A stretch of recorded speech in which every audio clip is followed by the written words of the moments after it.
Hello and welcome to another edition of Mailbag.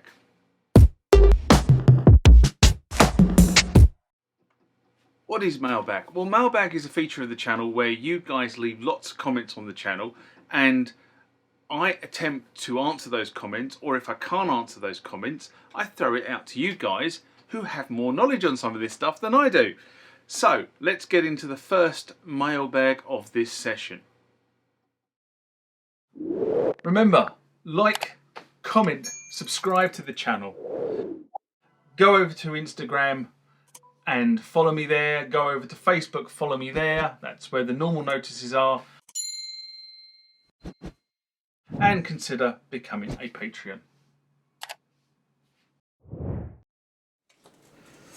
Okay, next comment or question comes from Richard Taylor. And this is in response to StudioSpares. The Phoenix has risen from the ashes. A Sunday Morning Rant I did just before Christmas. I must get back into doing Sunday Morning Rants. The thing is, there hasn't been that much to rant about. But I'm recording this post-Christmas, so this is 2025. And many of you know that NAMM happens in January. And there have been a number of things that have come out of NAMM that maybe I should be ranting about. So watch the space for Sunday Morning Rants coming to a YouTube channel near you. Anyway, back to the question. And Richard writes, they ain't trading again. Their name was bought by Gear for Music for £158,000. Voluntary liquidation, look at Companies House and look at how much they owe creditors. Well, everything he says is absolutely true. So thank you for your comments. But what I would say is, I'm pretty sure, and I made it clear, that the name, the IP and the stock that wasn't on, what's the word I'm looking for? Consignment, was bought by Gear for Music. And I said that in the second line of the description of the actual SMR. So, and I also verbally said it about 1 minute 7 into the video.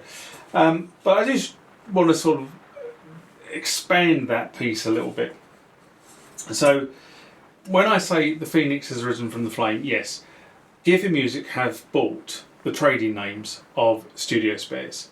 So that's the main StudioSpares trading name plus a number of other trading names, including Trojan. And Trojan were mainly the ABS, which is a plastic cases that actually I had a lot of this stuff in for years and years and years while it was in storage. And when I've moved it all in here, I then had to look at, did I keep the cases? So I kept a couple and put them up at storage, but I wasn't going to keep a bunch of empty cases if I wasn't using them. So I actually got a fairly good deal on them. Actually, I put them on Facebook Marketplace, and somebody came and picked them up and paid me what I consider a pretty good amount of money, because they were all in absolutely A1 condition. They hadn't been moved around, they hadn't been buffed and scruffed. So anyway, but they bought, what Studio Gear for Music did is they bought the trading name, it bought the client mailing list, it bought the website. It's not running the StudioSpares website, but it bought the website, or the web address, should I be more correct, because that now forwards to a page on the Gear for Music website. Now, the other thing I would say, since making that statement in the Sunday Morning Rant, is that the amount of stock that Gear for Music are carrying is actually infinitely smaller than the stock lines that StudioSpares were carrying. So the other day I went looking for these, and I haven't got them out of the case because I had to go and buy them from somewhere else. But effectively, these are, it's a right-angled XLR to XLR connector, and I needed that for a specific reason, which I'm not going to go into now. But that's what I wanted. Now, in the past, I would have been able to buy that from StudioSpares. That would have been on the StudioSpares web portal as a standard stock line. Okay, under Gear for Music, that product no longer exists. So what Gear for Music seem to have done is they are stocking the kind of big sellers and not necessarily the niche stock lines And I think that's what we're going to see going forward with the StudioSpares relaunch, is that StudioSpares as a brand, which we knew StudioSpares for as a brand, which was sort of good quality, decently priced cables. I think there will be those big sellers, you know, the sort of 1 meters, 2 meters, 3 meters, 5 meters, 10 meter, TRS to TRS, TRS to XLR.